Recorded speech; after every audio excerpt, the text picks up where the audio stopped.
मा चेतनामयी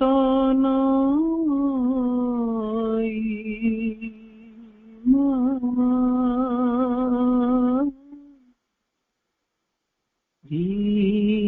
दिव्यजननी मा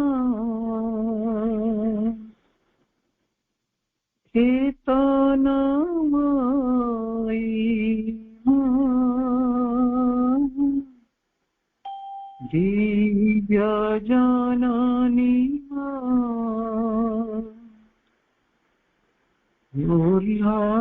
उल्लायासित इधरधामक उल्लायासित इधरधामक आलोकदायिनी मंगलमयी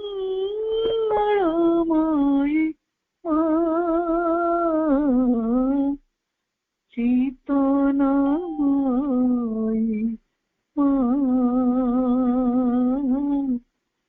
दिव्यजननी मा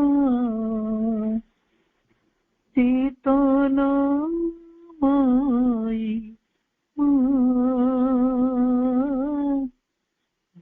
दिव्यजननी मा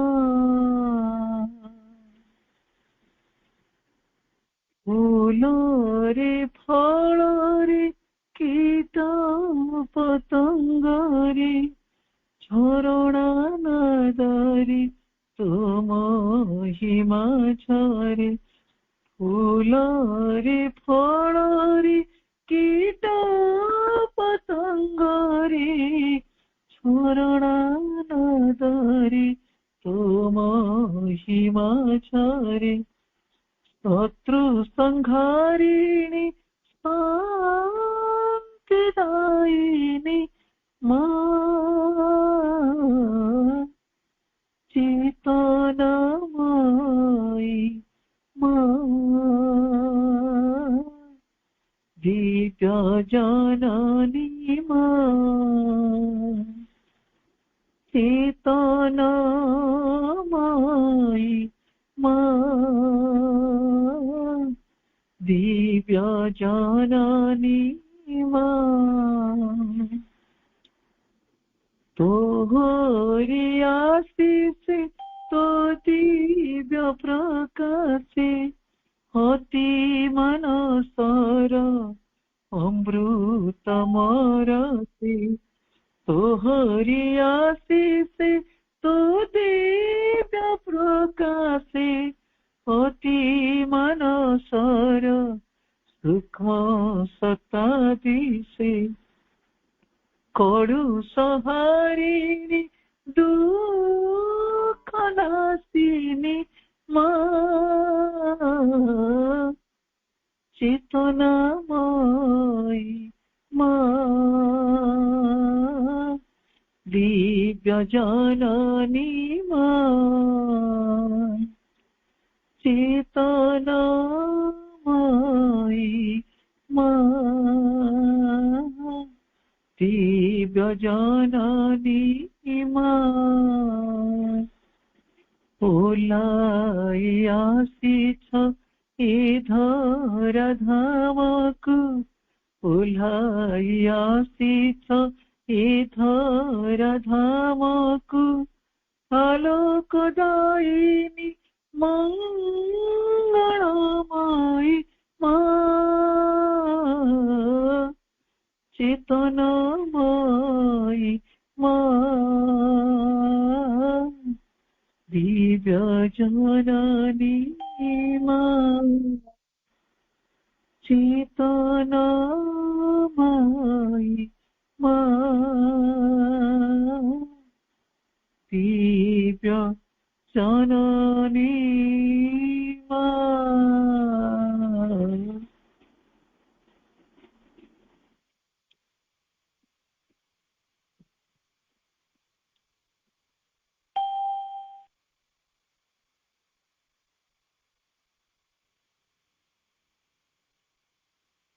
करुणामय माँ परम प्रभु श्री अरविंद पादपद्म मोर प्रणाम। ଏବଂ ଏହି ଶ୍ରୀ ଅରବିନ୍ଦ ପାଠଚକ୍ରରେ ଯୋଗଦାନ କରିଥିବା ଏବଂ ଅଂଶଗ୍ରହଣ କରିଥିବା ସମସ୍ତ ଦିବ୍ୟ ଭିକ୍ଷୁକ ଭାଇଙ୍କୁ ପ୍ରଣାମ। ତଥା ଆଜି ପବିତ୍ର ମହାବିଷୁବ ସଂକ୍ରାନ୍ତି, ସେଇ ଉଦ୍ଦେଶ୍ୟରେ ସେଥି ନିମନ୍ତେ ସମସ୍ତଙ୍କୁ ଅନେକ शुभेच्छा अभिनंदन। आजिर आलोचनार विषयटी रही आमे साधना थ्रू वर्क पढ़ुचे प्रभुंकर रचित लेटेशन जोग पुस्तक वॉल्यूम 2 रो ए सब गुड़िक धारावाहिक भाव पढ़ुचे। तापर आजिर विषयटी जहाँ आसी परवर्ती अंशटी concentration and meditation, the meaning of concentration and meditation आज हमें पढ़िबा। एई एकाग्रता एवं ध्यान उपरे किछि उत्तर गुड़िक प्रभुंकर चिठी रे समाहित होई रहिछि। से सब भितरु एगुड़िकु बुझिबा एवं ताहा जहाँ अनेक प्रश्नर उत्तर आज हमको प्रदान करिवो। एई एकाग्रता एवं ध्यान आम साधना मार्ग रे जेतेबेले आमे अग्रसर होछु, एगुड़िक आमर प्रत्येक दिनर क्रिया एकाग्रता एवं ध्यान एहर आवश्यकता मध्य साधना रे रहिछि। कारण ताहा द्वारा ही आमे हमर अंतर सत्ता को आविष्कार करिवार सहायता पाइबु। आमर अंतर सत्ता आवृत ही रहिछन्ति, तांको आविष्कार न करिबा जाए, तांकर परिचालना रे जीवन न बंचिबा जाए आमर जोग साधना रे सिद्धि असंभव होई जिवो। सेथि लागि मूल आवश्यकता रहिछि ए कंसंट्रेशन और मेडिटेशन रो। प्रभु श्री अरविंद ए कथा कहिछन्ति। तेणु सेई जो अंतर सत्ता जे अवगुंठन मध्य रही अवगुंठित ही रही तांको आविष्कार करिबा, तांको सहित युक्त होबा, एथिलागि सहायक होइथिबा ए एकाग्रता एवं ध्यान विषय रे जानिबा वास्तव रे सेगुड़िक कौन, ता भीतर कौन पार्थक्य अछि कि नाही। आमे साधारणतः दुईटी जाको एक ही कथा बोली धरि नौ, एकाग्रता एवं ध्यान, किंतु वास्तव रे ताहा भितरे किछि तफात रहिछि जहाँ प्रभु हमको एठी बुझे दोछन्ति। The meaning of concentration and meditation, ए एकाग्रता एवं ध्यान ए दुईटी जाकर अर्थ प्रभु एठी बुझौछन्ति। Concentration for our yoga means when the consciousness is fixed in a particular state. For example, दोछन्ति peace or movement. Example दोछन्ति aspiration, will, coming into contact with the mother, taking the mother's name, ए सब कथा concentration विषय रे बुझौछन्ति। Concentration आमर जोगरे concentration बा एकाग्रतार अर्थ होछि कोन, आमर समग्र चेतना को गोटे पर्टिकुलर स्टेट रे, गोटे एक निर्दिष्ट अवस्था रे फिक्स करदेबा, अर्थात सेठी एक निर्दिष्ट अवस्था रे स्थिर करे धरि रखिबा, फिक्स करबा। यह होछि कंसंट्रेशन बा एकाग्रता। आम चेतना सबु बेले एणे तेणे विक्षिप्त हेकि रहिछि। मन केते कथा भाबुछि, प्राण भितर मध्य केते कामना वासना सबु बेले मुंड टेकुछन्ति, शरीर मध्य तार अनेक किछि सीमितता भितरे विभिन्न प्रकार स्थिति भितरे रहिछि। तेणु एई जो चेतना गुड़िक सबु किछि एकत्रित हेबे, एकाठी हेबे, कहउछन्ति सेई चेतनाटी को, समग्र चेतना को गोटे पर्टिकुलर गोटे निर्दिष्ट अवस्था रे स्थिर करी धरि रखिबा, ता होछि एकाग्रता। जेमिति कि शांतिर अवस्था रे रहिबा, आमे जेतेबेले शांतिर अनुभव करूछु କିଛି ସମୟ ତା ରହୁଛି, କିଛି ସମୟ କିଛି କ୍ଷଣଟା ରହେ ପୁଣି କୁଆଡେ ଚାଲିଯାଏ, ଆମେ ସେଇ କଥାର ଟେର ବି ପାଉନା। ଭାବୁ ସେ ଶାନ୍ତି ଟିକକୁ କେମିତି ଟିକେ ଅନୁଭବ ହେଇଥିଲା, କାହିଁ କୁଆଡେ ଚାଲିଗଲାଣି। ଏଇ ଯୋଉ ବିକ୍ଷିପ୍ତତା ଆମ ଚେତନାର, କୁଆଡେ ସବୁବେଳେ ମନ ଏଆଡେ ସେଆଡେ, ପ୍ରାଣ ମଧ୍ୟ ସେମିତି, ଶରୀର ବି ବିଭିନ୍ନ କଥାରେ ଚେତନା ଗୁଡ଼ିକୁ ବିକ୍ଷିପ୍ତ ଅବସ୍ଥାରେ ରହିଛି। ସବୁ ଗୁଡ଼ିକୁ ରୁଣ୍ଡେଇ ଆଣି ଏକତ୍ର କରିବା, ଏକାଠି କରିବା, ଗୋଟେ ନିର୍ଦ୍ଦିଷ୍ଟ ସ୍ଥିତିରେ ଧରି ରଖିବା, ସେ ହେଉଛି ଏକାଗ୍ରତା। ଶାନ୍ତିର ସ୍ଥିତିରେ ରହିଛି ତ ସେ ଶାନ୍ତିର ସ୍ଥିତିରେ ହିଁ ସମଗ୍ର ଚେତନା ରହିଥିବ। ବା ଯଦି କିଛି ଆସ୍ପୃହାର ସ୍ଥିତିରେ ରହିଛି, ଆସ୍ପୃହା କରୁଛି, ନିଜର ଚେତନାର ରୂପାନ୍ତର ପାଇଁ ଆସ୍ପୃହା, ଭଗବାନଙ୍କର ଦର୍ଶନ ଲାଗି ଆସ୍ପୃହା, ସାନ୍ନିଧ୍ୟ ଲାଗି ଆସ୍ପୃହା, ତାଙ୍କ ସହିତ ଏକାତ୍ମତା ଲାଗି ଆସ୍ପୃହା, ଯୋଉ ବି ଆସ୍ପୃହା, ଏଇ ଆସ୍ପୃହାର ସ୍ଥିତିରେ ଆମେ ଫିକ୍ସ ହବା, ସେଠି ସ୍ଥିର ହବା, ସେଇ କଣ୍ଡିସନରୁ ଟିକେ ବି ଟଳମଳ ହବା ନାହିଁ, ସେ ଗୋଟିଏ ନିର୍ଦ୍ଦିଷ୍ଟ ସ୍ଥିତିରେ ଆମେ ରହିବା, ସ୍ଥିର ହେବା, ତାହା ହେଉଛି ଏକାଗ୍ରତା। ସେମିତି କିଛି ସଂକଳ୍ପରେ ମଧ୍ୟ ଆମେ ନିଜକୁ ଧରି ରଖି ରହିପାରିବା, ସେ ଗୋଟିଏ ସଂକଳ୍ପରେ ନିଜକୁ ସ୍ଥିର ରଖିବା। ମାଙ୍କ ସହିତ ସଂସ୍ପର୍ଶରେ ଆସୁଛେ, coming into contact with the mother, ମାଙ୍କ ସଂସ୍ପର୍ଶରେ ଆସୁଛେ, ସେଇ ସଂସ୍ପର୍ଶଟିରେ ହିଁ ରହିବା, ସେଥିରୁ ଟିକେ ବି ବିଚ୍ୟୁତ ହବା ନାହିଁ। ଇଏ ହେଉଛି ଏକାଗ୍ରତା।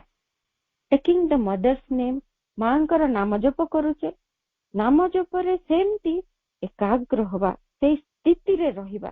ଏମିତି ନୁହେଁ ନାମ ଜପ କରୁଛୁ ଏଣେ କାମଦାମ କରୁଛୁ ବା କିଛି କଥା ଭାବୁଛୁ, ଏଇଟାକୁ ଏକାଗ୍ରତା କୁହାଯିବନି। ଏକାଗ୍ରତା ହଉଛି ନାମ ଜପ ମାନେ କେବଳ ଆମର ସମଗ୍ର ଚେତନା ସେଇ ନାମ ଜପର ସ୍ଥିତିରେ ହିଁ ସ୍ଥିର ହେଇଥିବ। ନାମ ଜପ ଚାଲିଥିବ, ସେଇ ସ୍ଥିତିରେ ସେ ସ୍ଥିର ହେଇକି ରହିଥିବ, କୌଣସି ଆଡେ ସେ ଡାଇଭର୍ଟ ହବନି, କୌଣସି ଆଡେ ସେ ଏଣେ ତେଣେ ହେଇକି ଘୁରି ବୁଲିବନି ଆମ ଚେତନା। ଏଭଳି ଭାବରେ ଇଏ ହେଉଛି ଏକାଗ୍ରତା। ଗୋଟିଏ ସ୍ଥିତିରେ, ନିର୍ଦ୍ଦିଷ୍ଟ ସ୍ଥିତିରେ ଆମେ ସ୍ଥିର ହେଇକି ରହିବା। ପୁଣି ଆହୁରି ଆଗକୁ ମଧ୍ୟ ପ୍ରଭୁ ସେଗୁଡିକର କ୍ଲାରିଟି ମଧ୍ୟ ଆଣିବେ, ପରବର୍ତ୍ତୀ ଚିଠି ଗୁଡିକରେ ବି ଆମେ ସେସବୁ ପାଇବା। ଏଇଠି ଏତିକି ହିଁ ଲେଖୁଛନ୍ତି ପ୍ରଭୁ ଯେ କୌଣସି ଏକ ନିର୍ଦ୍ଦିଷ୍ଟ ସ୍ଥିତିରେ ସ୍ଥିର ହେଇ ନିଜର ଚେତନାକୁ ଧରି ରଖିବା ହିଁ ହେଉଛି ଏକାଗ୍ରତା। ପୁଣି ମେଡିଟେସନ ର କଥା ମଧ୍ୟ କହୁଛନ୍ତି। ଧ୍ୟାନଟି କଣ ତାହା ବି କହୁଛନ୍ତି। Meditation is when the inner mind is looking at things to get the right knowledge। Meditation ଟା କଣ, ଧ୍ୟାନଟା କଣ? ଧ୍ୟାନରେ ଏମିତି ଗୋଟିଏ ଅବସ୍ଥାରେ ସ୍ଥିର ହେଇ ରହିବାର କଥାଟି ନୁହେଁ। ଏଠି କଣ କରାଯାଏ ନା ଇନର ମାଇଣ୍ଡ, ଯୋଉ ଅନ୍ତର ମନଟି, ସେ କଣ କରୁଥାଏ, ଖୋଜୁଥାଏ ଯଥାର୍ଥ ଜ୍ଞାନଟି ପାଇବା ପାଇଁ, ସେ ତାର ଅନୁସନ୍ଧାନ କରୁଥାଏ। ଅର୍ଥାତ୍ ସେ କ୍ରିୟାରତ ଅଛି, କାର୍ଯ୍ୟରତ ଅଛି ଅନ୍ତର୍ମନଟି ଧ୍ୟାନ ସମୟରେ।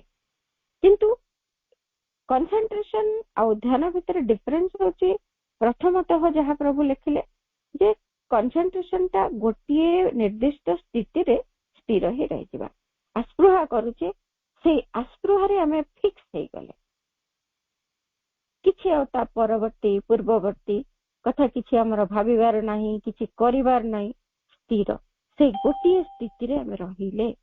କିନ୍ତୁ ଏଇଠି ଇନର ମାଇଣ୍ଡଟି ମେଡିଟେସନରେ କଣ କରୁଛି, ଅନ୍ତର୍ମନଟି ଖୋଜି ଚାଲିଛି, ଅନୁସନ୍ଧାନ କରୁଛି, ସେଇ କଥା ଗୁଡିକୁ ପାଇବ ଯାହାକି ତା ପାଇଁ ଯଥାର୍ଥ ଜ୍ଞାନ ଆଣିଦେବ। କୌଣସି ବିଷୟରେ ସମାଧାନ ହଉ, କୌଣସି ଏକ ନିର୍ଦ୍ଦିଷ୍ଟ ଗୋଟେ ଆଦେଶକୁ ଅପେକ୍ଷା କରୁ ପରମଙ୍କ ଠାରୁ, କି କିଛି ଉଚ୍ଚ ଧରଣର ସମାଧାନ ପାଇଁ ଅପେକ୍ଷା କରୁ, ସେଗୁଡିକୁ ସେ ଚାହିଁବ, ଖୋଜିବ ଏବଂ ସେଥିପାଇଁ ଅପେକ୍ଷା କରିବ, ସେଇ ଦିଗରେ ନିବେଶିତ ହେଇକି ରହିବ ଅନ୍ତର୍ମନଟି। ଏଇ କ୍ରିୟା କରୁଥିବ ଅନ୍ତର୍ମନଟି ଧ୍ୟାନ ସମୟରେ, ଏଇଭଳି ତାର ଗୋଟେ କ୍ରିୟାଶୀଳତା ଥିବ, କିନ୍ତୁ ଫିକ୍ସିଟି ରହିଥିବ concentration ରେ ପୁଣି କହୁଛନ୍ତି concentration means fixing the consciousness in one place or one object and in a single condition.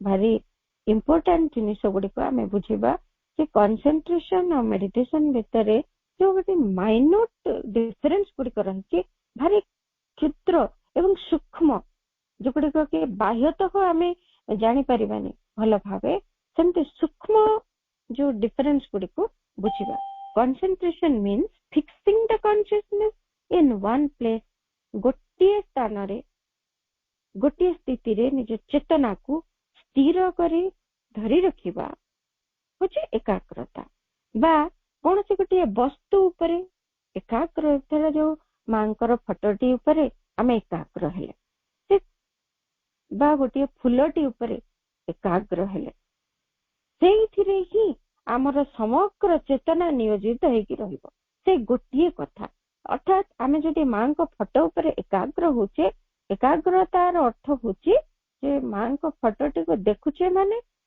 ସେଇ ଗୋଟିଏ ଦୃଷ୍ଟି ଯେମିତି ରହିଛି ତାଙ୍କ ଫଟୋ ଉପରେ ନିବଦ୍ଧ ହେଇକି ରହିଛି ସେମିତି ଆମର ସମଗ୍ର ଚେତନା ମନ ଚେତନା ପ୍ରାଣ ଚେତନା ଶରୀର ଚେତନା ଏବଂ ଚୈତ୍ୟ ଚେତନା ପ୍ରତ୍ୟେକ ସେଇ ଫଟୋଟିରେ ନିବଦ୍ଧ ହେଇକି ରହିବେ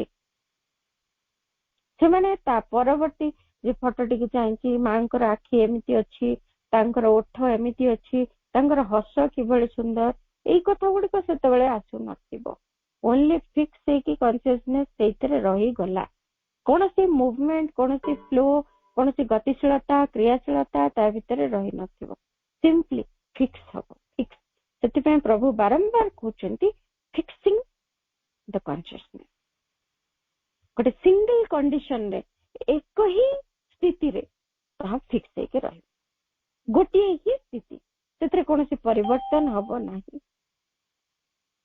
କିନ୍ତୁ ମେଡିଟେସନ ଏଇ ଧ୍ୟାନଟି ଏକାଗ୍ରତା ଠାରୁ ଡିଫରେଣ୍ଟ କେମିତି ହବ ମେଡିଟେସନ କ୍ୟାନ୍ ବି ଡିଫ୍ୟୁସିଭ ମେଡିଟେସନ ଟା ଡିଫ୍ୟୁସିଭ ହେଇପାରିବ ତାହା ବିକ୍ଷିପ୍ତ ହେଇପାରିବ ସେଇ ସମୟରେ ତାହା ଭିନ୍ନ ଆଡକୁ ମଧ୍ୟ ଗତି କରିପାରିବ କେମିତି କରିବ ଅନ୍ୟ ଆଡକୁ ଯାଇପାରିବ ମେଡିଟେସନଟି ଯେମିତି ଧରାଯାଉ ମାଙ୍କ ଫଟୋଟି ମେଡିଟେସନ ଜଣେ ମନେ ପକଉଛି ତା ମାଇଣ୍ଡର କ୍ରିୟା ଏଠି ରହିବ ଅନ୍ତର ମନଟି କ୍ରିୟା କରୁଛି ଆମେ ଜାଣିଲେ ମେଡିଟେସନରେ ସେତେବେଳେ ସେ ମାଙ୍କ ଫଟୋ ଉପରେ ଧ୍ୟାନ କରିବେ ମାଙ୍କର ଚକ୍ଷୁ ମାଙ୍କର ହସ ମାଙ୍କର ସ୍ପର୍ଶ ମାଙ୍କର ଦିବ୍ୟ ସୌନ୍ଦର୍ଯ୍ୟ ମାଙ୍କର ଦିବ୍ୟ ସ୍ପନ୍ଦନ ସବୁକୁ ସେତେବେଳେ ସିଏ ଅନୁଭବ କରୁଥିବ ସେଇଥିରେ ଗତିଶୀଳ ହଉଥିବ ମନଟି ସେଇଥିରେ ସିଏ ଫ୍ଲୋ କରୁଥିବ ଇଏ ହଉଛି ମେଡିଟେସନ ସେଇଥିପାଇଁ ସେ କହିଲେ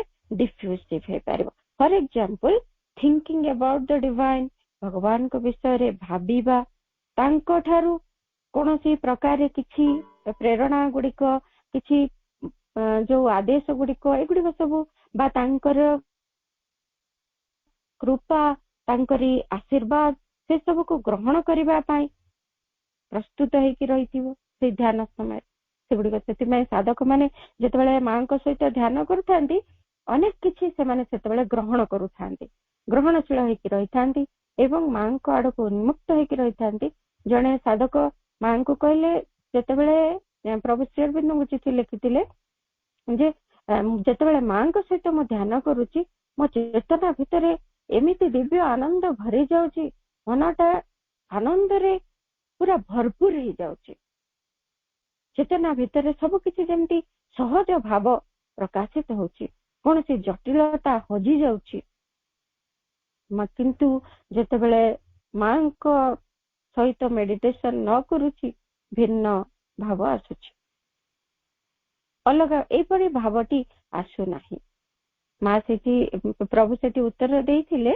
ଯେ ବାସ୍ତବରେ ସେଇ ସମୟରେ କେତେ ଜଣେ ଗ୍ରହଣଶୀଳ ହଉଛି ତା ଅନୁଯାୟୀ ସିଏ ସେଇ ସବୁ କଥା ଧ୍ୟାନ ସମୟରେ ମାଙ୍କ ଠାରୁ ଗ୍ରହଣ ବି କରିବ କାରଣ ଧ୍ୟାନଟି ସେଇଠି ସମୟରେ ଗ୍ରହଣ କରିବା ପାଇଁ ମଧ୍ୟ ଉଦ୍ଦିଷ୍ଟ ତାଙ୍କରି ଠାରୁ ଯାହା କିଛି ଆସୁଛି ଗ୍ରହଣ କରିପାରିବ ଜଣେ ସେଇ ବିଷୟରେ ଚିନ୍ତା କରୁଥିବ ବି ଅନ୍ତର ମନ ଭିତରେ से अनुसंधान करुथुबो से सब केमती पाइबो से तांकर निर्देश को कान डेरिकी भी सेतेबेले रहिबो एभଳି भाबरे से ध्यान भितरे एमिति गतिशीलता भी रहे किंतु कंसंट्रेशन बा एकाग्रतार गोटे फिक्सिटी तारि भितरे से डिस्क्रिमिनेट भी करिवो जे मां को डिस्क्रिमिनेट करिबा अर्थात ता भितरे से पार्थक्य बा प्रभेद बारिबो जे मां को पाखरु एई जिंसटी मु पाउछि बा एटा मोर मनर गोटे धारणाटी वर्तमान आसिक देखा दी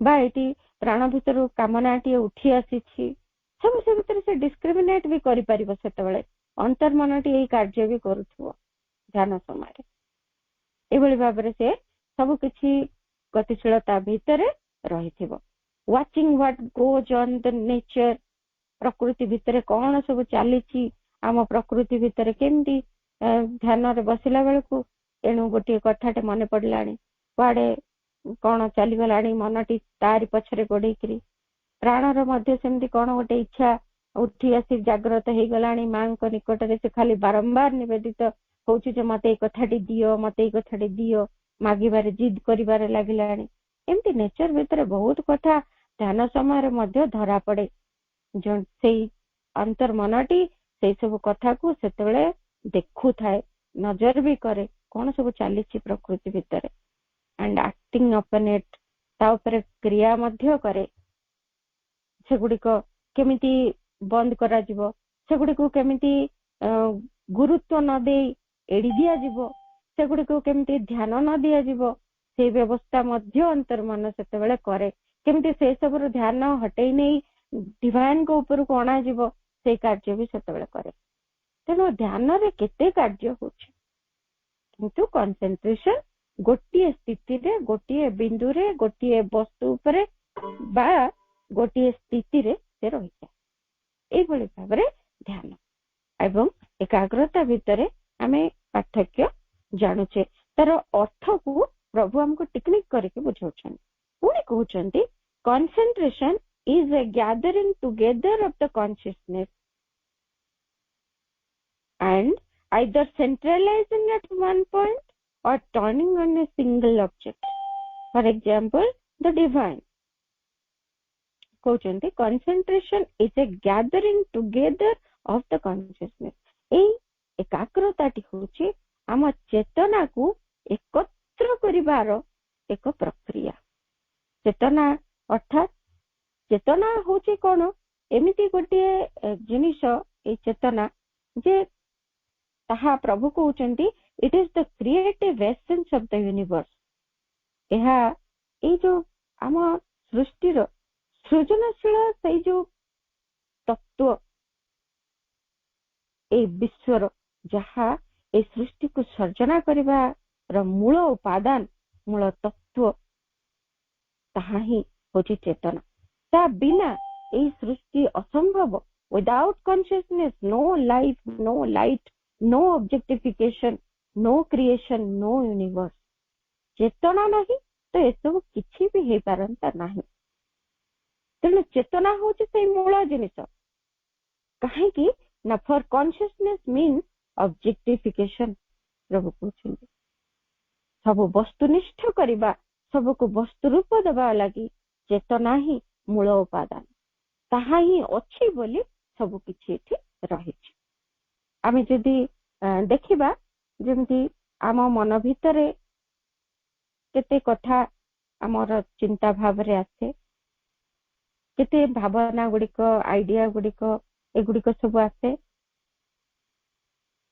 से केते कार्यकारी हुए न हुए ता भिन्न कथा किंतु एमती गुड़िए कथा आसे प्राण भितरे केते इमोशन जागी उठे केते भावोच्छ्वास केते भाव विफलता केते भल पाइबा घृणा करिबा एमती केते केते कथा सब ता भितर रहिछि एमती शरीरर मध्य केते गुडे कथा रहिछि जेमती आलस्य जड़ता एमती केते कथा ता भितर भी रहिछि मूल कथा होछि कोन एई गुडीको एई जो कॉन्शियसनेस रो केते गुडी जो थरे हमें चिन्ही बाकी ये होछि से कॉन्शियसनेस रो गोटे बाह्य प्रतिक्रिया बा रूप ए भले କାରଣ କନସିୟସନେସ୍ କୁ ଆମେ ଦେଖି ପାରୁନେ। କନସିୟସନେସ୍ ଯୋଗୁ ହିଁ ଆମର ଏଇ ସତ୍ତାଟି ବାହ୍ୟ ଭାବରେ ଦୃଶ୍ୟମାନ ହଉଛି, ତାହା ହିଁ ମୂଳ ଉପାଦାନ ରହିଛି, କିନ୍ତୁ ତାକୁ ଆମେ ଦେଖିପାରୁନେ। ସବୁର ପଶ୍ଚାତରେ ସିଏ କ୍ରିୟାଶୀଳ ହେଇକି ରହିଛି ଚେତନାଟି। ତେଣୁ ସେଇ ଯୋଉ ଚେତନା, ସବୁ ଗୁଡିକ ମନର ଚେତନା ଅଛି, ମନ ସତ୍ତା ବି ଅଛି। ସତ୍ତାଟି କଣ? ଏଇ ମନଟି ଯୋଉ ରହିଛି ସେ ହଉଛି ସତ୍ତା, କିନ୍ତୁ ତାର ଚେତନା ହଉଛି ସେଇ ମୂଳ ଉପାଦାନ ଯାହାକୁ ନେଇକି ମନଟି ତିଆରି ହେଇଛି, ଯୋଉଥିରେ ସବୁ କଥା ରହିଛି। ସେମିତି ପ୍ରାଣଟି ହଉଛି ସତ୍ତା, ପ୍ରାଣ ଚେତନା ରହିଛି, ଯୋଉଥି ଯୋଗୁ ପ୍ରାଣ ସତ୍ତାଟି ଗଠିତ ହେଇଛି। ସେମିତି ଶରୀର ଆମେ ଦେଖୁଛେ, ଆମେ ଏଇ ସତ୍ତାଟି ହେଇଛେ ଶରୀର ସତ୍ତା, ଯାହା ଆମର ଶରୀରଟି ବାହାରକୁ ଦୃଶ୍ୟମାନ ହଉଛି। ସେମିତି ସେଇଠି ଗଢି ହେଇଛି ଶରୀର ଚେତନାଟି ଅଛି ବୋଲି। ଯଦି ଆମେ ଶରୀର ଦ୍ଵାରା କିଛି କାର୍ଯ୍ୟ କରୁଛେ, ଶରୀର କିଛି ଯେମିତି ଭଲ ଭାବେ ଜାଣିବା ଗୋଟେ ସୂକ୍ଷ୍ମତର କଥାଟିଏ, ଆମେ ଯେମିତି ଗୋଟେ ସାଇକେଲ ଶିଖୁଛେ ଯେତେବେଳେ କିଛି ଦିନ ଆମେ ଶିଖିବା ଭିତରେ କଣ ଗୋଟେ ଆମ ଭିତରେ ରେଡି ହେଇଯାଉଛି, ଯାହା ଫଳରେ ସେଇ ଶରୀରଟି ସାଇକେଲଟି ଆଉ ବିନା କୌଣସି ପଡିବା ଉଠିବା ଇଏରେ ଭାରି ଫ୍ରିଲି ଚଲେଇ ଦଉଛି। ସେଇ ଶରୀରଟି ଚଲେଇ ପାରୁନଥିଲା, ସେଇ ଶରୀରଟି ଚଲେଇବାକୁ ଯୋଗ୍ୟ ହେଇଗଲା। କଣ ସେଇ ଜିନିଷଟି? ସେଇ ଯୋଉ କନସିୟସନେସଟି ଅଛି, ଶରୀର ଚେତନାଟି ଅଛି, ସିଏ ଏଇ ସବୁ କଥାକୁ ଜାଗ୍ରତ ହେଇଗଲା। କନସିୟସନେସ ହଉଛି ଏମିତି ଗୋଟେ ସ୍ଥିତି, ଚେତନା ହଉଛି ଏମିତି ଗୋଟେ ସ୍ଥିତି ଯେ କି ମୂଳ ଚେତନା, ମୂଳ ସବୁ ଭିତରେ ଯାହା ତାର ଅସ୍ତିତ୍ୱ ବିଷୟରେ ସଜାଗ ହେଇ ଉଠେ। ଠିକ ସେମିତି ଏଇ ଯୋଉ ଶରୀର ଭିତରେ ଆମେ এই କଥା ଗୁଡିକ ଶିଖୁଛେ, ଯେମିତି ସାଇକେଲଟା ଶିଖିଲେ କିଛି ଦିନ ପରେ ଚଲେଇ ଦେଲେ, ଆଖି ବୁଝିକି ବି ଚଲେଇ ଦଉଛନ୍ତି। এই କଥାଟି ହଉଛି କେମିତି? এই ଚେତନାଟି ଯୋଗୁ এই ସବୁ ସମ୍ଭବ ହଉଛି। ତାହା ହିଁ ଟିକେ ଆମେ ବୁଝିବାର ସୁଯୋଗ ଏଇଥିରୁ ପାଇପାରିବା। ଏଇ ହଉଛି ସେଇ ଜିନିଷ ଯାହା ଯୋଗୁ ଏଇ ସତ୍ତାଟି, ଶରୀର ସତ୍ତାଟି ସେଇ କାର୍ଯ୍ୟ କରିବା ପାଇଁ ସମର୍ଥ ହେଇଗଲା। ତେବେ ଏମିତି ଭାବରେ ମନ ଚେତନା, ପ୍ରାଣ ଚେତନା, ଶରୀର ଚେତନା, ଚୈତ୍ୟ ଚେତନା ସବୁ କିଛି ଏକତ୍ର ହେଇକିରି ଗୋଟିଏ ଜାଗାରେ ରହିବେ, ଗୋଟିଏ ବସ୍ତୁ ଉପରେ ବା ଗୋଟିଏ ପଏଣ୍ଟ ଉପରେ ବା ଗୋଟିଏ ସ୍ଥିତିରେ ସେମାନେ ରହିବେ। କୌଣସି ପ୍ରକାରେ ସେମାନେ ନିଜସ୍ୱ ଧାରାରେ ଆଉ ଡିଷ୍ଟର୍ବ ହେବେନି। ସବୁ ଗୁଡିକ ଏକତ୍ର ହେବେ, ସେଇଗୁଡିକୁ ସେଣ୍ଟ୍ରାଲାଇଜ ହେବେ, କେନ୍ଦ୍ରୀଭୂତ ହେବେ ଗୋଟିଏ ପଏଣ୍ଟରେ ବା ଗୋଟେ ସିଙ୍ଗଲ ଅବଜେକ୍ଟରେ, ଏକମାତ୍ର ବସ୍ତୁ ଉପରେ। ଧରାଯାଉ ଉଦାହରଣ ପ୍ରଭୁ ଦଉଛନ୍ତି ଦ ଡିଭାଇନ, ଭଗବାନଙ୍କ ଉପରେ ଯଦି ସବୁ କିଛି କେନ୍ଦ୍ରୀଭୂତ ହବ ଏଇ ସମଗ୍ର ଚେତନା, ତାହା ହିଁ ଏକାଗ୍ରତା। ଯଦି ଭଗବାନଙ୍କ ଉପରେ ଅର୍ଥାତ୍ ଭଗବାନଙ୍କ ବିଷୟରେ ଆମର ସମଗ୍ର ସତ୍ତା ସେତେବେଳେ କନସିୟସ ହେଇ ଉଠିବେ, ସଚେତନ ହେଇ ଉଠିବେ, ସେଇ ଗୋଟିକ କଥାରେ ସେମାନଙ୍କର ଲୟ ରହିଥିବ, ସେଇ ଗୋଟିକ କଥାରେ ସେମାନେ କେନ୍ଦ୍ରୀଭୂତ ହେବେ। ଏତିକି ହେଲା ଜିନିଷ। ତେଣୁ এইভাবে ভাବରେ ହବ ଚେତନାର ଏକତ୍ରୀକରଣ। ପୁଣି ଗୋଟେ କଥା କହୁଛନ୍ତି, there can also be a gathered condition throughout the whole being, not at a point। ଅର୍ଥାତ୍ ଆମେ ଭାବିବା ଚେତନା ଯଦି ସମଗ୍ର ଭାବରେ ଏକତ୍ରିତ ହଉଛି, ମନ ଚେତନା, ପ୍ରାଣ ଚେତନା, ଶରୀର ଚେତନା ଏବଂ ଚୈତ୍ୟ ଚେତନା, ଏତିକି ଚେତନା ଯଦି ଏକତ୍ର ହଉଛି, ଏଗୁଡିକ ଗୋଟିଏ ଜାଗାରେ ଆମେ ପରବର୍ତ୍ତୀ ଲେଟର ଗୁଡିକରେ ପଢିବା, ପ୍ରଭୁ କୋଉ ଜାଗାରେ ସେଇଗୁଡିକୁ ଏକତ୍ର କରାଯିବ, କୋଉଠି ସେମାନେ ଏକାଗ୍ର ହେବେ, ଏଇ କଥା ଗୁଡିକ ମଧ୍ୟ ବୁଝେଇଛନ୍ତି। ଆମେ ଆଗକୁ ବୁଝିବା।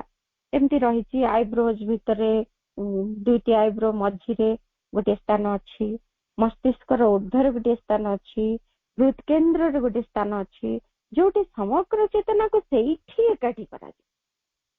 ଏମିତି ଭାବରେ ଏକତ୍ର କରାଯିବ ଚେତନାଟିକୁ। ତାହେଲେ ଏଇ ଚେତନା ଏକାଠି ହେଲା, ଯୋଉ ମନ ସତ୍ତା, ପ୍ରାଣ ସତ୍ତା, ଶରୀର ସତ୍ତା, ଚୈତ୍ୟ ସତ୍ତା, ଏସବୁ ସତ୍ତା ଗୁଡିକ ରହିଲେ ଅଲଗା ଭାବରେ, ଚେତନା ଏକତ୍ର ହେଲା। ସତ୍ତା ମାନଙ୍କର କଥା ମଧ୍ୟ ଏମିତି ଭାବରେ ଗୋଟେ କଣ୍ଡିସନ ଆସିପାରେ, there can also be a gathered condition throughout the whole being।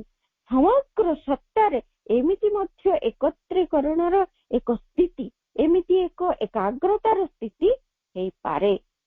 କେବଳ ଗୋଟିଏ ବିନ୍ଦୁରେ ଏକାଗ୍ରତା ଯେ ଦରକାର ତାହା ନୁହେଁ, ସମଗ୍ର ସତ୍ତାରେ ବି ଏକାଗ୍ରତାର ସ୍ଥିତି ହେଇପାରେ, ଯୋଉଟା କି ପରବର୍ତ୍ତୀ ପର୍ଯ୍ୟାୟରେ ଆମେ ଜାଣିବା। ପ୍ରଭୁ ଲେଖୁଛନ୍ତି ଯେତେବେଳେ ବହୁତ ଆମେ ପ୍ରାକ୍ଟିସ କରିବୁ ଏକାଗ୍ରତା, ସେତେବେଳେ ଏଇ କଥାଟି ସମ୍ଭବ ହୁଏ। ସମଗ୍ର ଚେତନା, ସମଗ୍ର ସତ୍ତା ମଧ୍ୟ ଏକତ୍ର ହେବେ। ଚେତନାଟି ଏକତ୍ରିତ କରିବା ସହଜ ଅପେକ୍ଷାକୃତ, କିନ୍ତୁ ସମଗ୍ର ସତ୍ତାକୁ ଏକତ୍ର କରିବା ତାଠୁ ଆହୁରି ଅଧିକ ଅଭ୍ୟାସର ଆବଶ୍ୟକତା କରେ। ଯେତେ ସାଧନାରେ ଅଭ୍ୟାସ କରୁଥିବା ଏକାଗ୍ରତାର, ସେତିକି ସମଗ୍ର ସତ୍ତା ମଧ୍ୟ ପରବର୍ତ୍ତୀ ପର୍ଯ୍ୟାୟରେ ଏକାଗ୍ର ହବାର ଗୋଟେ ସ୍ଥିତି ଆସିପାରେ। ଏଇ ହଉଛି ଏକାଗ୍ରତା। ପୁଣି କହିଲେ ଇନ୍ ମେଡିଟେସନ, କେମିତି ପାର୍ଥକ୍ୟ ଦ୍ଵାରା ପ୍ରଭୁ ବୁଝେଇ ଦେଉଛନ୍ତି। In meditation it is not indispensable to gather like this. କିନ୍ତୁ ମେଡିଟେସନରେ, ଧ୍ୟାନରେ ଏମିତି ସବୁ ଚେତନା ଗୁଡିକୁ ଏବଂ ସମଗ୍ର ସତ୍ତା ଗୁଡିକୁ ଏମିତି ଏକତ୍ରିତ କରିବାର କିଛି ଆବଶ୍ୟକତା ବା ଅପରିହାର୍ଯ୍ୟତା ନାହିଁ। ଇଣ୍ଡିସ୍ପେନ୍ସିବଲ ନୁହେଁ, ସେଗୁଡିକ ଅପରିହାର୍ଯ୍ୟ ନୁହେଁ, କିନ୍ତୁ ଏକାଗ୍ରତାରେ ଏହା ହଉଛି ଅପରିହାର୍ଯ୍ୟ ଏକ ସର୍ତ୍ତ। ଏମିତି ଭାବରେ ଏକାଗ୍ର ହବାକୁ ହେଲେ ଆମକୁ ଏମିତି ଏକାଠି କରିବାକୁ ପଡିବ। ବିକ୍ଷିପ୍ତ ହେଇକି ସେମାନେ ରହିବେ ନାହିଁ, ଚେତନା ସେଗୁଡିକ ଏକତ୍ର ହେବେ। କିନ୍ତୁ ଏଇଠି ଏତେ ଅପରିହାର୍ଯ୍ୟତା ନାହିଁ। One can simply remain with a quiet mind, thinking of one subject or observing what comes in the consciousness and dealing with it। ଭାରି ଗୁରୁତ୍ୱପୂର୍ଣ୍ଣ ଏସବୁ ଜିନିଷ ଗୁଡିକ, ତେଣୁ ଆମେ ଭଲ ଭାବେ ଟିକେ ବୁଝିବାର ପ୍ରୟାସ କରୁଥିବା। କହୁଛନ୍ତି ଏଇ ମେଡିଟେସନ ବା ଧ୍ୟାନରେ ଜଣେ ସହଜ ଭାବରେ କେବଳ ନୀରବ ରହିପାରିବ, ମନଟିକୁ ନୀରବ ରଖିବ, ଚିନ୍ତା କରିବ ଗୋଟିଏ ବିଷୟରେ। ଯେମିତି ମାଙ୍କ ବିଷୟରେ ଭାବୁଛି କି ଗୋଟେ ସମସ୍ୟା କଣ ତାର ଅଛି, ପହଞ୍ଚିଛି, ଯୋଉ ସମସ୍ୟାଟି ବିଷୟରେ ସେ ଚିନ୍ତା କରୁଛି ଏବଂ ତାର ସମାଧାନ ଲାଗି ଅପେକ୍ଷା କରୁଛି। ଏମିତି ଗୋଟିଏ ସବଜେକ୍ଟ, ଗୋଟିଏ ବିଷୟବସ୍ତୁ ଉପରେ ସିଏ ଭାବିପାରେ ବା ଅବଜର୍ଭ କରିପାରେ, ନିରୀକ୍ଷଣ କରିପାରେ, ପର୍ଯ୍ୟବେକ୍ଷଣ କରିପାରେ what comes in the consciousness and dealing with it। ତା ଚେତନା ଭିତରକୁ କଣ ସବୁ ଆସୁଛି, ପ୍ରକୃତି ଭିତରେ କଣ ସବୁ ଘଟୁଛି, ସେଇଗୁଡିକୁ ସେ ତା ସହିତ ତାର ସମସ୍ତ କ୍ରିୟା ପ୍ରତିକ୍ରିୟା ମଧ୍ୟ କରୁଥାଏ। ସେଇଗୁଡିକ ସହିତ ତାର ଡିଲିଂସ୍ ରହେ ଏବଂ ସେଗୁଡିକୁ ସେ ନିରୀକ୍ଷଣ ବି କରେ, କଣ ଆସୁଛି କଣ ନାହିଁ। କେତେ ଡିଫରେନ୍ସ ଅଛି ଦୁଇଟି ଯାକ ଭିତରେ। Meditation means thinking on one subject in a concentrated way। Meditation ମାନେ, ଧ୍ୟାନ ମାନେ ପ୍ରଭୁ କହୁଛନ୍ତି, ଆଉ ଏ କେତେ କେତେ ପ୍ରକାର ପ୍ରଭୁ ବୁଝାଉଛନ୍ତି। Meditation means thinking on one subject in a concentrated way। ଏଇଠି ମେଡିଟେସନ ଭିତରେ ଏକାଗ୍ରତା ମଧ୍ୟ ପ୍ରବେଶ କରୁଛି। ମେଡିଟେସନ ଅର୍ଥ ହଉଛି କଣ? ଧ୍ୟାନ ଅର୍ଥ ହଉଛି ଗୋଟିଏ ବିଷୟବସ୍ତୁ ଉପରେ ଚିନ୍ତା କରିବା, କିନ୍ତୁ ଏକାଗ୍ର ହେଇକିରି ଚିନ୍ତା କରିବା, କେବଳ ସେଇ କଥାକୁ ଚିନ୍ତା କରିବା ଏବଂ ସେଇ ଜନିତ, ସେଇ ସମ୍ବନ୍ଧୀୟ ସମସ୍ତ ଯେତେକ ଆକ୍ଟିଭିଟି ଇନର ମାଇଣ୍ଡରେ ରହିବ, ସେଗୁଡିକୁ ସେଇ ସମୟରେ ଅବଜର୍ଭ କରିବ, ସେଇ ସହିତ କ୍ରିୟା କରିବ। ଏସବୁ କଥା ଆମେ ପୂର୍ବରୁ ବି ପଢିଲେ, କିନ୍ତୁ ଗୋଟିଏ ବିଷୟଟିଏ ସେଇଠି କରାଉଥିବ। ମେଡିଟେସନ ମାନେ ନୁହେଁ ଯେ ଚିନ୍ତା କରିବା ବୋଲି ଯେ ଶହ ଶହ ଚିନ୍ତା ଏମିତି ଆସୁଛନ୍ତି ଯାଉଛନ୍ତି ଆମେ କହିବା ଆମେ ମେଡିଟେସନ କରୁଛୁ, ତାହା ନୁହେଁ। ମେଡିଟେସନରେ ପ୍ରଥମେ ବସିଲା ବେଳେ ଏମିତି ହଜାର ହଜାର ଚିନ୍ତା, ଯେମିତି ଆମେ ପ୍ରତି ମୁହୂର୍ତ୍ତରେ କେତେ କଥା ଚିନ୍ତା କରୁଛୁ, ମନ କେତେ କୁଆଡେ ଭାସି ଯାଉଛି, ସେଇଗୁଡିକ ଯେମିତି ଚାଲିଛି ସେମିତି ଚାଲିବାଟି ଆମେ ମେଡିଟେସନ ବୋଲି କହିପାରିବା ନାହିଁ।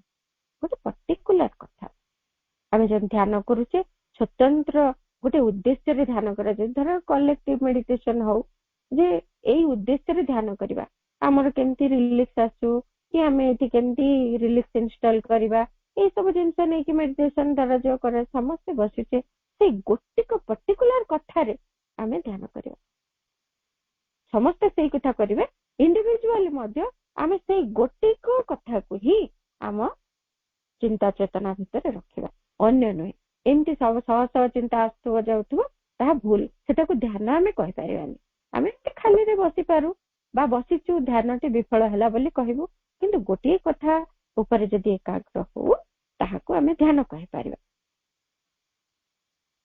इन concentration proper there is not a series of thoughts but the mind is silently fixed on one object name idea place etc सेई कथा पुणी कहउछंती एकाग्रता रे एमती थॉट्स जो सीरीज आसेनी मेडिटेशन रे सीरीज क्रम अनुसार अर्थात गोटे विषय रे जदि भी भाबुछु आमे रिलैक्स धर इंस्टॉल करबा पाए आमे मेडिटेशन करू आमे बहुत जन बस्ता पारू किंतु आम निज कथाटी सेठी देखिबा आमे प्रेयर कलु जे एटी केमती रिलैक्स आसंतु इंस्टॉल हे परंतु बसिलु से गोटिक कथा नेलु एवं सेते बेले ता रिलेटेड आउर केते थॉट्स ता पर को पर आसी आम भितर एमती रिलैक्स आसुचंती संभव हेछि कथा एवं एठी को आसुचंती एठी इंस्टॉल होउचंती आमे समस्त से सुयोग पाउचु जे परवर्ती समय रे आमे सबु बेले रिलैक्स स्पर्श करि पारिबु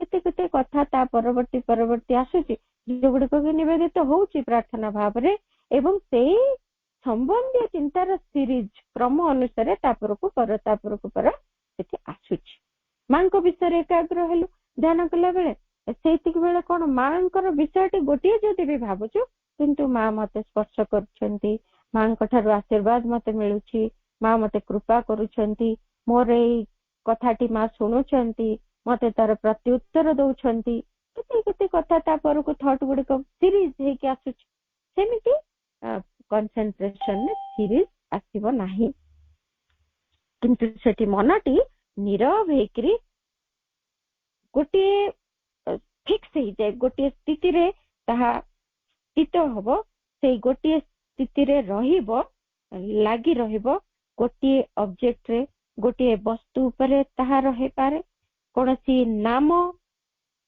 नेम मां को नाम हो प्रभु को नाम हो भगवान कर जे कोनसी नाम हो से नाम रे भी रही पारे किंतु ता परगु पर नामटा म जप करूची ता परगु पर ए तांको रूप देखा गला ए हला से स्पर्श कले से मते आशीर्वाद कले से गुडी बने नाम मीन सेई नाम से गोटे मां नामटी रे ही फिक्स हेथो समग्र चेतना सेठी मां को रूप भी देखा जाउ नथिवो किछि ना केवल नाम सेठी रूप रे एकाग्र हेलु केवल रूप सेठी नाम बा कोनसी प्रकार तांको सहित वार्तालाप अनुभूति किछि नथिवो एमिति गोटे फिक्स हे जिवो there are other kinds of concentration for example concentrating the whole consciousness in one place बहुत प्रकार अन्य अन्य प्रकार किछि एकाग्रता भी रहिछि उदाहरण स्वरूप concentrating the whole consciousness in one place समग्र चेतना को गोटिए जागा रे गोटिए स्थान रे केंद्रीभूत करिबा केमिति हबो as between the eyebrows एई भ्रुजुगलर मध्यवर्ती स्थान जोटा कि आमे कहू आज्ञा चक्र सेठी ताहा जेतेबेले एकाग्र हुए एक समग्र चेतना सेठी एकीभूत हुए ताहा आमे एकाग्रता कहि परिबा समग्र चेतना एकीभूत हबो सेई गोटिए पॉइंट रे गोटिए स्थान रे से गोटिए जागा रे दीटा जाक आईब्रो मध्यवर्ती आज्ञा चक्र तापर सेमति आ गुटे जे इन द हार्ट सेमति हृद केंद्र रे मध्य हृद चक्र रे मध्य हमर समग्र चेतना को एकीभूत करा जाय पारे एकाग्र करा जाय पारे से गोटे स्थान रे सबु चेतना आसी रहिबे अर्थात आउ कोनोसी स्थान रे सेमति मन चेतना, प्राण चेतना, शरीर चेतना, चैत्य चेतना कौन से स्थान रे आउ अलगा भाव रे निविष्ट होइकी नथिबे। सिंपली सबू एठी ए हृद केंद्र रे आसी एकत्र होइथिबे। सबू जेमती कौन से जिनिस आमे जेमती किछि रहिछि शस्य सेगुडी जेमती एकाठी रुंडेई आनी गोटे जगह रे रखुचे, गोटे पात्र रे रखुचे, ठीक सेमती समग्र चेतना को सब साउंटी आनी एकत्र करा जिवो गोटे स्थान रे। यह गोटे दिन रे आम पई संभव नुहे, हमको ये अभ्यास करबा को पड़िबो। योग साधना रे एक कथा को बारंबार प्रैक्टिस करबा द्वारा यह आम भितर संभव होबो। One can also concentrate to get rid of thought altogether। सबु चिंतार मुक्ति पाई जणे एमती भाव रे निज चेतना को एकाग्र भी करि पारिबो। जो माने सबु अभ्यास करचंती त्राटक क्रियार जो आमे देखिचे जो कोन हट जोगरे सेही प्रणालीटी अवलंबन करिथांती। मुख्यतः से कोन करंती, सेमती गोटे कैंडल त्राटक क्रिया रे से गोटे कैंडल हो दीपटी से जळुथिबो, तार शिखा को से माने आखिर पलक न पकई की चाहिकी रहिबे। अपलक दृष्टि रे केते समय धरि की से माने चाहि पारुचंती से चेष्टा करिवे। हेले कोन होबो, जेतेबेले अपलक दृष्टि रे से शिखाटी को चाहि रहबा को जणे चेष्टा करे, सेतेबेले तार अन्य कोनोसी प्रकार ता चेतनाटा आ कुआडे जीवन सेठी गोटे जगह रे एकीभूत होबो। काहेकि ना सेतेबेले से अन्य कथा भाबिबो पलक पड़ी जीवो, अन्य प्राणर चेतनाटी जदि डिस्टर्ब होबो पलक पड़ी जीवो। सेमती शरीर चेतना रे मध्य डिस्टर्ब होबा को होबनी। सब एकत्र करी आनी सेठी को केते समय धरि की चाहि रहउछंती। एया तांकर स्मृति शक्ति रे सहाय्य करे बढ़िबारे एवं तांकर एकाग्रता भगवान को दिगरे बढ़ेबा लागि ता बहुत सहायक हुए। हट जोगरे से माने कथा करंती चाहि रहंती केते समय धरि अपलक दृष्टि रे एमती दिन पर दिन अभ्यास करी करी करी करी से माने बहुत समय धरि की से शिखाटी को अपलक दृष्टि रे चाहंती।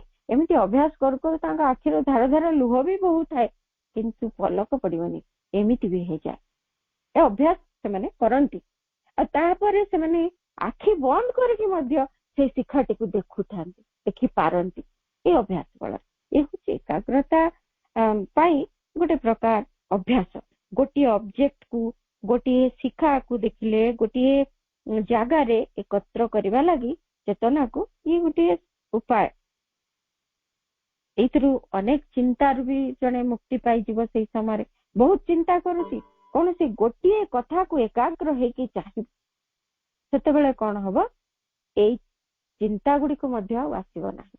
कारण समग्र ध्यान समग्र चेतना ए गोटे कार्य करिबार लागि रहला सेतेबेले।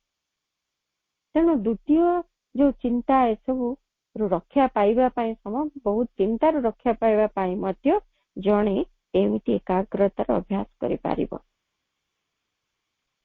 एवं तापरे से कंप्लीट साइलेंस भितरे एक पूर्ण नीरवता, एक संपूर्ण नीरवता भितरे रहिबा पाई समर्थ हे पारिबो। ए भली गोटे स्थिति को जणे जाय पारिबो।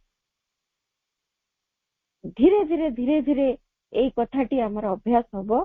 ता प्रथम रु आम भितर न थाई पारे। आमे ते एबे चेष्टा करिबा, आमे भाबुथिबा मु तो घंटा घंटा ध्यान करि पछे, ताले एकाग्रता मो भितर बहुत रहिथि। तो वास्तव रे ध्यान आ एकाग्रता भितर जो पार्थक्य रहिछि प्रभु हमको कहिले, सेइथरु ही आमे बुझी परिबा ध्यान करूथिले मध्य आम भितर एकाग्रतार अभ्यास न होई थाई पारे। एकाग्रता और ध्यान भितर एमिति पार्थक्य रहिछि, भारी सूक्ष्म हुएत किंतु विशाल पार्थक्य। सेतेबेले एकाग्रता रे केवल मान कठारे लयटी रहिछि माने रहिथिबो, किंतु ध्यान से आमे बहुत डिस्टर्ब होचे, अन्य कथा सब बहुत किछि ता भितर आछि। किंतु जदि आमे एकाग्रतार अभ्यास करिबा आम पई ध्यानटा सहज हे जिवो। एथरु आमे बुझि पाछे प्रभुंकर जो प्रकार एनालाइज करिसेंती दुटी जाक अर्थ को हमको भारी पुंखानुपुंख भाव में बुझाई देइछंती। ସେଥିରୁ ଆମେ ଏଇ କଥା ନିଶ୍ଚିତ ଭାବରେ ଜାଣିପାରିବା ଯେ ଯଦି ଆମେ ଏକାଗ୍ରତାର ଅଭ୍ୟାସ କରିବା ଧ୍ୟାନଟି ଆମ ପାଇଁ ସହଜ ହେଇଯିବ। କିନ୍ତୁ ଧ୍ୟାନ ଯଦି ବହୁତ ଦିନ ଧରି ବହୁତ ବର୍ଷ ଧରି ବି କରୁଛୁ ତେବେ ବି ଆମେ ଏକାଗ୍ର ହବାର ଅଭ୍ୟାସଟି ଆମ ଭିତରେ ନ ହଉଥାଇପାରେ ସେଇ ବିଷୟରେ ସଚେତନ ହବା। ବାସ୍ତବରେ ଜଣେ ମା ସେ କଥା କହିଛନ୍ତି, ଜଣେ ଧ୍ୟାନ କରିବ ସେ 20 ଘଣ୍ଟା ବି ଧ୍ୟାନରେ ବସିପାରେ, କିନ୍ତୁ ଯେତେବେଳେ 20 ଘଣ୍ଟା ଧ୍ୟାନରୁ ସେ ବାହାରିବ ସେ ଗୋଟେ ଅତି ଅର୍ଡିନାରୀ ମଣିଷ ବି ହେଇଯାଇପାରେ। କାରଣ ଧ୍ୟାନରେ ସେ ଯୋଉ ବସିଛି ସେ ପର୍ଟିକୁଲାର କଥାକୁ ନେଇଛି ଯଦିଓ ସେଇଥିର ଯୋଉ କ୍ରମ ଭିତରେ ସିଏ ଗତି କରିଛି ତା ନିଶ୍ଚିତ ଆମ ଯୋଗ ସାଧନାରେ ସାହାଯ୍ୟ କରୁଛି। ବଟ୍ ଏମିତି ବି ହୁଏ ଯେ ସେଇ ଭିତରୁ ସେ ଯେତେବେଳେ ବାହାରି ଆସୁଛି ସେଇ ଚେତନାଟି ଯେହେତୁ ଗୋଟିଏ ଜାଗାରେ ଏକୀଭୂତ ହେଇନଥିଲା ସେଥିପାଇଁ କଣ ହୁଏ ସେ ସହଜରେ ବିକ୍ଷିପ୍ତ ହେଇଯାଏ। ଆଉ ଥରେ ଚେତନାଟା ଏଣେ ତେଣେ ପୁଣି ହେଇଯାଏ କିଛି ସମୟ ପରେ। ଯଦି ସେଇ ସମୟରେ ଶାନ୍ତି ଅନୁଭବ କରୁଥିଲା କିନ୍ତୁ ପରବର୍ତ୍ତୀ ପର୍ଯ୍ୟାୟରେ ସେ ପୁଣି ତାର ସ୍ୱାଭାବିକତାକୁ ଫେରି ଆସିପାରେ। ତାର ଯୋଉ ନିତ୍ୟ ନୈମିତ୍ତିକ ଜୀବନରେ ତାର ଯୋଉ ପ୍ରକୃତି ତାର ଯୋଉ ଚାଲିଚଳନ ସେଗୁଡିକ ପୁଣି ଥରେ କିଛି ସମୟ ପରେ ଫେରି ଆସିପାରେ। କିନ୍ତୁ ଯଦି ଜଣେ ଏକାଗ୍ରତାର ଅଭ୍ୟାସ କରୁଛି ଅନେକ ଦିନ ଧରିକି ସିଏ ଏଇ ଏକାଗ୍ରତାଟିକୁ ଧରି ରଖିପାରିବ ସମଗ୍ର ସମୟରେ। କାରଣ ସେ ତାର ଏଇ ଅଭ୍ୟାସଟା ତାର ସମଗ୍ର ଚେତନାକୁ ଏକାଠି କରିକି ହଉଛି। ତେଣୁ ତାର ବିକ୍ଷିପ୍ତତାର ସୁଯୋଗ ବିଶେଷ ଭାବରେ ରହେ ନାହିଁ। ବହୁତ ଅଭ୍ୟାସ ପରେ ସିଏ ନିରବଚ୍ଛିନ୍ନ ଭାବରେ କିଛି କାର୍ଯ୍ୟ କରୁଥିବ ଏଣେ ଏକାଗ୍ର ହେଇକି ବି ରହିଥାଇପାରେ। ଏମିତି ତା ଭିତରେ କଣ୍ଡିସନଟି ସୃଷ୍ଟି ହବ। ତେଣୁ ଏମିତି ଦେଖାଯାଏ କିଛି ସାଧକ ମାନେ ସେମାନେ କଣ କରନ୍ତି ବାହ୍ୟ ଚେତନାଟି ତାଙ୍କର କାର୍ଯ୍ୟ କରୁଥିଲେ ମଧ୍ୟ ଅନ୍ତରରେ ଏକଦମ ଏକାଗ୍ର ହେଇକି ସେମାନେ ନିରବ ଭାବରେ ସେମାନେ ଯୁକ୍ତ ହେଇକି ଥିବେ ସେଇ ଦିବ୍ୟ ପରମ ଚେତନା ସହିତ। ଯାହାକି ଆମେ ଯୋଉ କର୍ମ ମାଧ୍ୟମରେ ସାଧନା କରୁଥିଲେ ସାଧନାର କଥା ପଢୁଥିଲେ ଯେ କେମିତି କର୍ମ କଲା ବେଳେ ଭଗବାନଙ୍କ ସହିତ ଯୁକ୍ତ ହେଇକି ରହିବାକୁ ହବ ସେଇ କଥାଟି ଆମକୁ ଏ ଏକାଗ୍ରତା ଦ୍ଵାରା ସହଜରେ ମିଳିପାରିବ। ସେଇ କଥାଟି ଆମର ଅଭ୍ୟାସରେ ପରିଣତ ହେଇଯିବ ଯଦି ଏକାଗ୍ରତାର ଅଭ୍ୟାସ ଆମେ କରୁ। ଆଉ ସେଇଥିରେ ଧ୍ୟାନ ବି ସହଜ ହେଇଯିବ। ପ୍ରତି ମୁହୂର୍ତ୍ତର ଚେତନା ବି ବାରମ୍ବାର ଏମିତି ବିକ୍ଷିପ୍ତ ହେଇଯିବାର ଅଭ୍ୟାସରୁ ବି ଆମେ ନିବୃତ୍ତ ହେଇଯିବା। ଆମର ଯୋଉ ଏବେ ବସିଛୁ ଏବେ ପାଠଚକ୍ର ଚାଲିଛି ପାଠଚକ୍ର ଠିକ ପର ମୁହୂର୍ତ୍ତରେ ଆମ ମୁଣ୍ଡ କୁଆଡେ ଗଲାଣି କଣ ହେଲାଣି କେତେ କଥା କୁଆଡେ ଆସିକି ପହଞ୍ଚିଗଲାଣି କେତେବେଳେ ରାଗି ଗଲେଣି କେତେବେଳେ ଆମେ ହସିଲାଣି ଖୁସିରେ କୋଉଠି ଦୁଃଖ ଟିକେ ଶୁଣିକି ଭାରି ଦୁଃଖରେ ମ୍ରିୟମାଣ ହେଇଗଲେଣି। ସାଙ୍ଗେ ସାଙ୍ଗେ ଆମ ଚେତନା ଭିତରେ କେତେ ପରିବର୍ତ୍ତନ ହେଇଯାଉଛି। ବିକ୍ଷିପ୍ତତାଟି ସହଜରେ ପଳେଇ ଆସୁଛି। ଏକାଗ୍ରତା ଦ୍ଵାରା ସେଇ ସମ୍ଭାବନାଟି ମଧ୍ୟ ଆମ ଭିତରୁ କମିଯିବ। ଗୋଟେ କମ୍ପ୍ଲିଟ ସାଇଲେନ୍ସ ସମଗ୍ର ଚେତନାରେ ଏକ ପରିପୂର୍ଣ୍ଣ ନିରବତା ସାମଗ୍ରିକ ନିରବତା ସମ୍ଭବ ହେଇପାରିବ। ଆମେ ପୁଣି ଆଗକୁ ଆହୁରି କିଛି ରହିଛି ପ୍ରଭୁ ଯାହା କହିଛନ୍ତି role of concentration and meditation in sadhana ତାହା ବିଷୟରେ ଆଗକୁ ପଢିବା ପରବର୍ତ୍ତୀ ପର୍ଯ୍ୟାୟରେ। ଆଜି ଏଇଠି ରହିବା। ଆଜିର ଆଲୋଚନାକୁ ମାଙ୍କ ପାଦ ପଦ୍ମରେ କୃତଜ୍ଞତାପୂର୍ଣ୍ଣ ପ୍ରଣାମ ସହିତ ନିବେଦନ କରୁଛି। ସମସ୍ତଙ୍କୁ ଧନ୍ୟବାଦ। ବନ୍ଦେ ମାତରମ୍।